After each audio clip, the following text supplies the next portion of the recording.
Hello বন্ধুরা, আনন্দ পাঠের পক্ষ থেকে সকলকে স্বাগত। আজকে আলোচনা করব কবি কঙ্কন মুকুন্দরাম চক্রবর্তীর কাব্যাংশ কলিঙ্গ দেশে ঝড় বৃষ্টি। এই পাঠ্যাংশটি ওয়েস্ট বেঙ্গল বোর্ড এবং সিবিএসই বোর্ডের নবম শ্রেণীর পাঠ্যসূচির অন্তর্গত।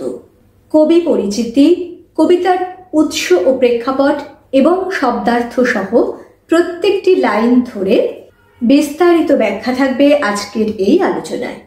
চলে আসছি আজকের পাঠে। প্রথমে কবি পরিচিতি। কবি কঙ্কন মুকুন্দরাম চক্রবর্তী তাঁর চণ্ডীমঙ্গল কাব্যের নিজের সম্পূর্ণ পরিচয় দিয়ে গেছেন। মধ্যযুগের এই বিখ্যাত কবির জন্ম বর্ধমান জেলার দামুন্না গ্রামে। তাঁর আত্মজীবনী থেকেই জানা যায় যে তিনি দেবী চণ্ডীর আদেশ পেয়েই তাঁর মাহাত্ম্য বর্ণনা করে চণ্ডীমঙ্গল কাব্যটি রচনা করেছিলেন। এবারে কাব্যের উৎস। আলোচ্য কাব্যাংশটি নেওয়া হয়েছে মুকুন্দরাম চক্রবর্তীর চণ্ডীমঙ্গল কাব্যের আখেটি খণ্ড থেকে। এই খণ্ডের কালকেতুর উপাখ্যানের অন্তর্গত কলিঙ্গ দেশে ঝড় বৃষ্টি আরম্ভ অংশটি থেকে এই কাব্যাংশটি নেওয়া হয়েছে। এবারে জানব এই কাব্যাংশের প্রেক্ষাপট। পুরাণ মতে দেবী চণ্ডী মর্তে নিজের মাহাত্ম্য প্রচারের জন্য ইন্দ্রের পুত্র শিবভক্ত নীলাম্বরকে পৃথিবীতে পাঠান। এই নীলাম্বর ধর্মকেতু ব্যাধের পুত্র কালকেতু নামে পৃথিবীতে জন্মগ্রহণ করেন। বংশ পরম্পরায় তিনিও ব্যাধের জীবিকাই গ্রহণ করেন। ব্যাধ কালকেতু একদিন শিকারে বেরিয়ে স্বর্ণগধিকা রূপী দেবী চণ্ডীকে গৃহে নিয়ে আসেন। দেবী চণ্ডী কালকেতু ও তার স্ত্রী ফুল্লরার সামনে নিজ রূপে অবতীর্ণ হন এবং তাদের দারিদ্র্যের কথা শুনে প্রচুর ধন রত্ন প্রদান করেন। সেই ধনরাশি দিয়ে কালকেতু গুজরাট নগরীর পত্তন করেন, কিন্তু সেখানে প্রজা না থাকায় দেবীর কাছে গুজরাট নগরীতে প্রজা পত্তনের জন্য অনুরোধ জানান। দেবী চণ্ডী তার আবেদনে সাড়া দিয়ে গুজরাট নগরীতে প্রজা আনার জন্য পার্শ্ববর্তী রাজ্য কলিঙ্গ দেশে প্রবল ঝড় বৃষ্টি ও বজ্রপাত ঘটিয়ে প্রাকৃতিক দুর্যোগের সৃষ্টি করেন। এই কাব্যাংশটিতে কলিঙ্গ দেশের সেই ঝড় বৃষ্টির কথাই বর্ণনা করা হয়েছে। এবারে আসব কবিতার পাঠ ও আলোচনায়। তার আগে বলে নিই, যদি ভালো লাগে, যদি মনে হয় এই আলোচনাগুলো তোমাদের কাজে লাগছে, তাহলে লাইক, বন্ধুদের মধ্যে শেয়ার ও সাবস্ক্রাইব করে বেল বাটনটি অন করে দিতে ভুলো না। কবি কঙ্কন মুকুন্দরাম চক্রবর্তীর কবিতা কলিঙ্গ দেশে ঝড় বৃষ্টি। মেঘে কইল অন্ধকার, মেঘে কইল অন্ধকার, দেখিতে না পায় কেহ অঙ্গ আপনার। এইখানে দেখো কইল শব্দটি রয়েছে। এই কইল শব্দের অর্থ হলো করিল। যখন বৃষ্টি নামার আগে আকাশ মেঘে ছেয়ে যায়, তখন তোমরাও অনেক সময় দেখে থাকবে যে চারিদিক কেমন অন্ধকারাচ্ছন্ন হয়ে এসেছে। সেরকমই আকাশে মেঘ ছড়িয়ে পড়ে অন্ধকারে ঢেকে দিয়েছে চারিপাশ। কিন্তু সে অন্ধকার এতটাই গাঢ়, এতটাই ঘন যে সেখানকার মানুষেরা নিজেরা নিজেদের অঙ্গ দেখতে পাচ্ছে না, অর্থাৎ নিজেই নিজেকে দেখতে পাচ্ছে না। ঈশানে উড়িল মেঘ সঘনে চিকুর, উত্তর পবনে মেঘ ডাকে দূর দূর। ঈশানে, আমরা ঈশান কোণ কথাটি শুনেছি। এই ঈশান কোণ হলো আসলে উত্তর পূর্ব কোণ। এই উত্তর পূর্ব কোণে মেঘ উড়ে আসে এবং সঘনে চিকুর, চিকুর অর্থাৎ চুলের মতো সরু বিদ্যুৎ রেখা।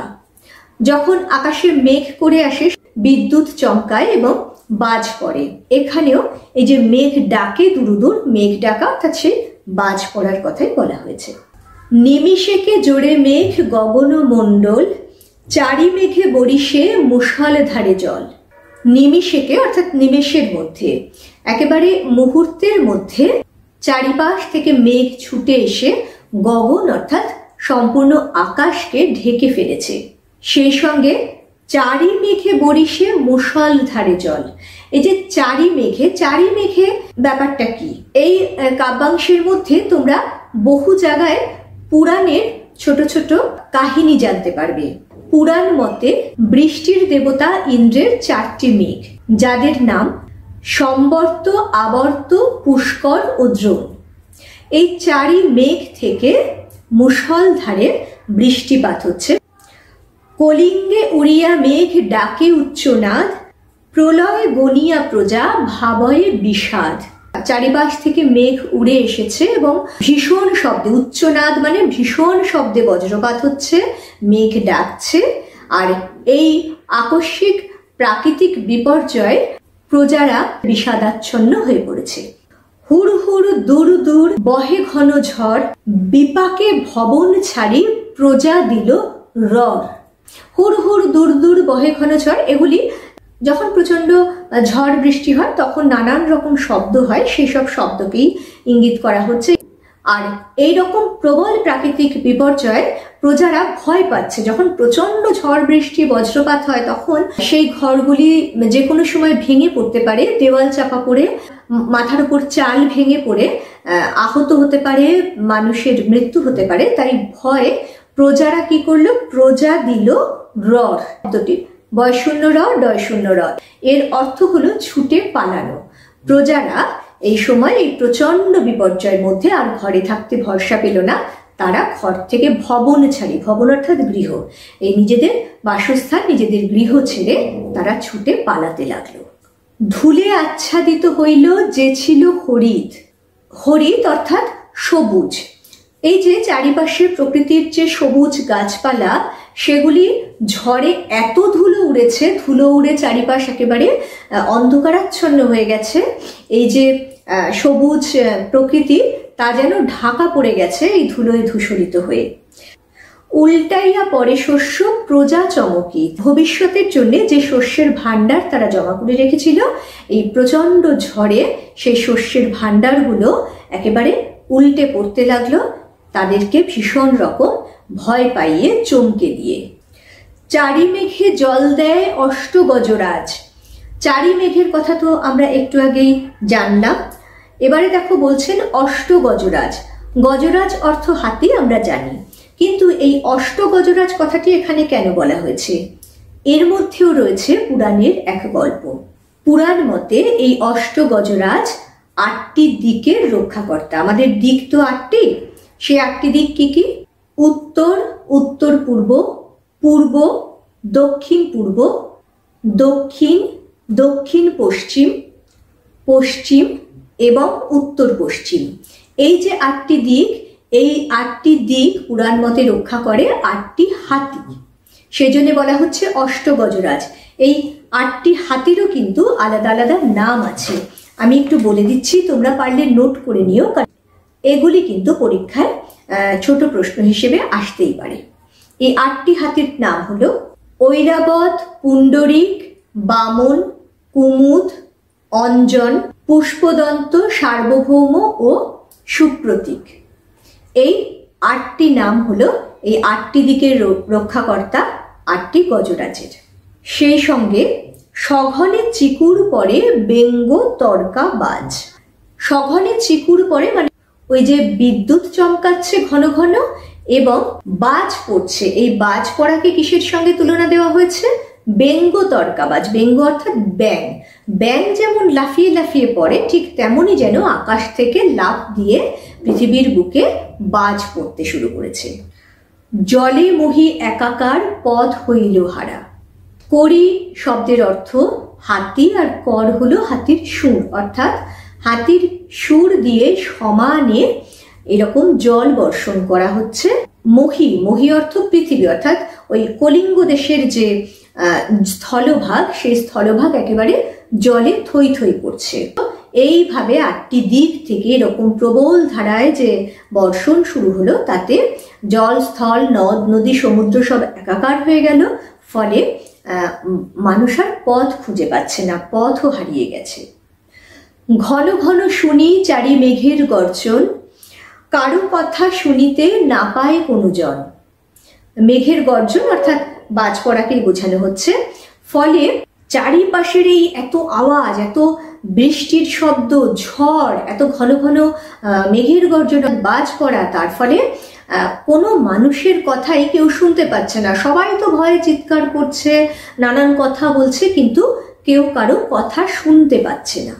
পরিচ্ছিন্ন নাহি সন্ধ্যা দিবস রজনী, কলিঙ্গে সোঙরে সকল লোক যে জৈমিনী। পরিচ্ছিন্ন নাহি সন্ধ্যা দিবস রজনী মানে কি, এই চারিদিক অন্ধকারাচ্ছন্ন হয়ে যাওয়ার ফলে এবং কখন দিন হচ্ছে, কখন সন্ধে নামছে, কখন বা রাত ঘনিয়ে আসছে, সেটা কিন্তু আর বোঝার কোনো উপায় রইল না। ফলে কলিঙ্গ দেশের লোকজন ভয় পেয়ে কি করলো, কলিঙ্গে সোঙরে সকল লোক যে জৈমিনী। সোঙরে শব্দটির অর্থ হলো স্মরণ করা। কলিঙ্গ দেশের সব লোক কাকে স্মরণ করলো, জৈমিনী। এই জৈমিনীকে আবার আসতে হবে পুরাণে। পুরাণ মতে এই জৈমিনী হলেন একজন বিখ্যাত বাকসিদ্ধ ঋষি, যিনি পূর্ব মীমাংসা গ্রন্থের রচয়িতা। কথিত আছে তাকে স্মরণ করলে ঝড় বৃষ্টির বেগ কমে যায় এবং বজ্রপাত বন্ধ হয়ে যায়। উপায়ান্তর না দেখে কলিঙ্গ দেশের সব মানুষই সেই জৈমিনী ঋষিকে স্মরণ করতে থাকে। হুড় হুড় দূর দূর শুনি ঝনঝন, না পায় দেখিতে কেহ রবির কিরণ। এই হুড় হুড় দূর দূর ঝনঝন, এগুলো তো এইরকম প্রাকৃতিক বিপর্যয়ের সময় যে নানান শব্দ, আমরা আগেও পেয়েছি এই শব্দগুলি। এবং এই এত ঝড় বৃষ্টি, মেঘ, চারিদিক অন্ধকার, রবির কিরণ অর্থাৎ সূর্যের কিরণও কারোর পক্ষে দেখা সম্ভব হচ্ছে না। গর্ত ছাড়ি ভুজঙ্গ ভাসিয়া বুলে জলে, নাহি জানি জলস্থল কলিঙ্গ মণ্ডলে। ভুজঙ্গ মানে সাপ। এই সাপেরা যে গর্তে বাস করে, প্রবল বর্ষণের ফলে কি হয়েছে, সেই গর্তগুলিও জলে ভরে গেছে, ফলে তাদের বাসস্থান নষ্ট হয়ে গেছে। তাদেরও আর কিছু করার নেই, সাপগুলিও ওপরে উঠে এসে ভাসিয়া বুলে জলে। বুলে জলে মানে ওই জলের মধ্যে ভেসে বেড়াচ্ছে বা ভ্রমণ করছে। নাহি জানি জলস্থল কলিঙ্গ মণ্ডলে।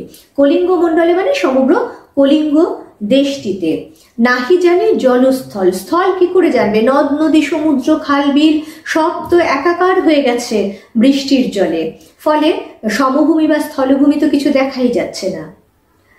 নিরবধি 7 দিন বৃষ্টি নিরন্তর, আছুক শস্যের কার্য হেজ্জা গেল ঘর।